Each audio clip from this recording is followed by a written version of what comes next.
యేసు బోధకుడైన ప్రభువు, యేసు గురువైన ప్రభువు, యేసు ప్రవక్త అయిన ప్రభువు, యేసు క్రీస్తు అయిన ప్రభువు, దేవుడైన ప్రభు ఎంత మాత్రం కాదు.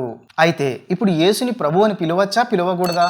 ఒక ఉద్దేశంతో అయితే పిలవచ్చు, మరొక ఉద్దేశంతో అయితే పిలవకూడదు.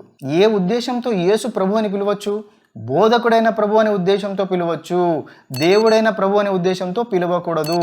ఇదే యేసువారు చెప్తున్నారు చూడండి, యోహాను సువార్త 13వ అధ్యాయం 13వ వాక్యంలో, బోధకుడనియు ప్రభువనియు మీరు నన్ను పిలుచుచున్నారు, నేను బోధకుడను ప్రభువును గనుక మీరిట్లు పిలుచుట న్యాయమే.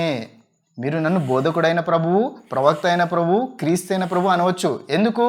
నేను బోధకుడను ప్రభువును అని అక్కడ అనుమతిస్తున్నారు. అయితే యేసుని కేవలం ప్రభువా ప్రభు అని పిలుస్తూ జీవితం గడిపేస్తే సరిపోతుందా అంటే సరిపోదని యేసువారే స్వయంగా చెప్తున్నారు. లూకాసు వార్త 6వ అధ్యాయం 46వ వాక్యంలో, నేను చెప్పు మాటల ప్రకారము మీరు చేయక ప్రభువా ప్రభువా అని నన్ను పిలుచుట ఎందుకు అని అంటున్నారు యేసువారు. మరి యేసు చెప్పిన మాటలేంటి? అవి మనకు తెలిస్తే నిజ ప్రభువు నిజ దైవ విషయంలో ఉన్న ఈ గలిబిలి గందరగోళం అంతా కూడా ఈజీగా క్లియర్ అయిపోద్ది.